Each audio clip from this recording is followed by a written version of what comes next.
আজকে ভিডিওটি দেখলে ফেসবুকের সফলতা কেউ আর ঠেকাতে পারবে না। তো চলুন শুরু করি। তো ফেসবুকের সফলতা পেতে হলে আপনাকে আগে যে কাজটি করতে হবে, আপনারাই রীতিমতো এই ভুলটি করে থাকেন। এই ভুলটি কখনোই করা যাবে না। এই ভুলটি যদি আপনারা করে থাকেন তাহলে আপনি 5 বছর কেন কোনো জন্মেও সফলতা পাবেন না। তো সেই ভুলটা হচ্ছে আপনারা মাঝে মধ্যে না, প্রতিদিনই সে ভুলটা করেন। অন্যের ভিডিওতে প্রচুর পরিমাণে কমেন্টস করেন। 1 থেকে 150 কমেন্টস আপনারা প্রতিনিয়ত করে ফেলছেন। এখন আপনি যে প্রতিনিয়ত যে এতগুলো কমেন্টস করতেছেন, আপনার আইডিটাকে ফেসবুক টিমটা স্প্যাম অ্যাকাউন্টে রেখে দিয়েছে। আপনি কখনোই মনিটাইজ পাবেন না। আপনি যদি প্রতিদিন এতগুলো কমেন্টস করেন, আপনার কমেন্টসটাই তারা ব্লক করে দিবে একটা সময়। তখন আপনার আইডিতে একটা বড় এফেক্ট পড়বে, যে কোনো একটা কারণে আপনার ইস্যু চলে আসবে। তো অতএব কারো ভিডিওতে কমেন্টস করার দরকার নাই। আপনি যখন সুন্দর সুন্দর ভিডিও বানাবেন তখন আপনার ভিডিওগুলো মানুষ এমনিতেই দেখবে। আপনার তো ভাই মানুষের ভিডিওতে কমেন্টস করে আপনার ফলোয়ার বাড়ানোর দরকার নাই, আপনার লাইক আনার দরকার নাই। আপনি কয়টা লাইক কয়টা ফলোয়ার আনবেন? অতএব এই কমেন্ট যোদ্ধা যারা আছেন এগুলো বাদ দেন ভাই। এগুলো বাদ দিয়ে আপনার জন্য একটা পরামর্শ থাকবে, সেটা হচ্ছে ফেসবুকে ভাই আসলে সফলতা পাইতে হলে আপনাকে অনেক মেয়ে অনেক কথা বলবে, কিন্তু ভাই এই কথাটা হচ্ছে আহ, সফলতা পেতে হলে ভাই ধৈর্য ধরতেই হবে। 1 থেকে 2 বছর, 3 বছর, আপনার 4 বছর লাগতে পারে।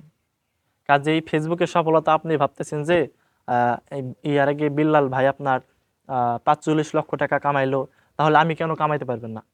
আপনি তার থেকে বেশি কামাইতে পারবেন, কিন্তু আপনাকে ধৈর্য ধরে থাকতে হইব। ধৈর্য বিল্লাল তো 5 মাসে 6 মাসে সফলতা পায় নাই।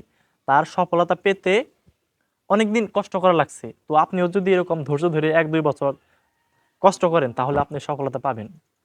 তো হুটহাট করে 1-2 মাসে ভিডিও দেখতেছে না কেন, ভাইরাল ভাইরাল কেন হচ্ছে না, ওরকম করলে ভাই আপনার সফলতা কোনোদিন পাবেন না।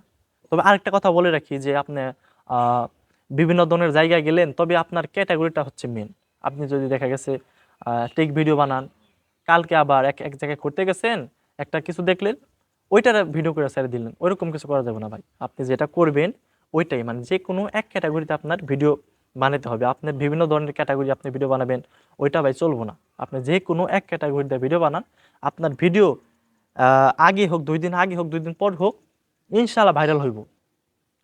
ঠিক আছে ভাই, কারো কথা শোনার দরকার নাই। আপনার শুধু শুনবেন যে আপনি কিভাবে এই গাইডলাইনগুলো মানবেন। গাইডলাইন বলতে ফেসবুকে কি কি ধরনের ভিডিও ছাড়া যাবো, যেমন রক্তাক্ত বিষয় ছাড়া যাবো না, সেক্সুয়াল বিষয় ছাড়া যাবো না, মারামারি ছাড়া যাবো না, কাটাকাটি ছাড়া যাবো না। এই ধরনের বিষয়গুলো আপনি জানলেই আপনার আর কোনো বিষয় জানার দরকার নাই। আপনি শুধু জাস্ট কিভাবে আপনি ভালো ভালো ভিডিও বানাইবেন, আপনার শুধু চিন্তা এটাই। তাছাড়া আর বেহুদা চিন্তা করে আপনার লাভ নাই, সময় নষ্ট করে লাভ নাই। আপনি প্রতিদিন একটা করে কন্টেন্ট দেন, একটা করে কন্টেন্ট দেন। আপনার আহ, আজকে ধরেন একটা দিলেন, কালকে 5টা দিলেন, আবার তার 2 দিন 1 দিন পর গ্যাপ গেল, দিলেনই না। এরকম করে ভাই হইব না। আপনি প্রতিদিন আহ, একটা করে দেন, বা 1 দিন পর পর একটা করে দেন। ওরকম ভাবে কন্টিনিউ করেন, তাহলে সফলতা পাবেন। কিন্তু এরকম ভাবে ভিডিও একটা না, কয়েকদিন ছাড়লেন ছাড়লেন না, পরে 6 মাস পরে যায় বলেন যে আমার কেন সফলতা আসে না। এত সহজ ভাই? এত সহজ যদি হতো তাহলে তো মনে করেন যে সবাই তো এগুলাই করতো। ঠিক আছে না ভাই? তো সব কথার মূল যে কথাটা হচ্ছে, সেই কথা হচ্ছে আপনাকে সময় নিয়ে কাজ করতে হবে। আর ওই বিভিন্ন ধরনের আজে বাজে ভিডিও ছাড়া যাবে না, যে কোনো এক ক্যাটাগরিতে ভিডিও ছাড়তে হইব। আর কোয়ালিটিটা দিন দিন ভালো করা লাগবে। অনেকেই বলে যে কোয়ালিটি কিভাবে ভালো করব। কোয়ালিটিটা হচ্ছে আপনার ক্যামেরা বিষয় না। ক্যামেরাকে কোয়ালিটি বলে না। কোয়ালিটি কাকে বলে? আপনি যখন কিনা আজকে একটা ভিডিও বানাইলেন, আপনার আজকে থেকে 2 মাস পরে যখন আপনি আপনার সেই 2 মাস আগের ভিডিও দেখবেন, তখন আপনার কাছে ওই ভিডিওটা ভালো লাগবে না। ঠিক তেমনই আপনি দিন যত যাবে, দিন যত সামনের দিকে যাইবেন, ততই আপনার ভিডিওগুলোর এডিটিং, তারপর আপনার কথাবার্তার ধরন, ভাবভঙ্গি, এই সকল কিছু মিলে কোয়ালিটি বলে। এই সকল কিছু আপনি দিন দিন ইমপ্রুভ করেন, আপনার একটা সময় আপনি ভাইরাল হবেন। তো আরও যদি কোনো কিছু জানার থাকে, বোঝার থাকে, আমাদেরকে কমেন্টস করে জানতে পারেন। ধন্যবাদ সকলকে।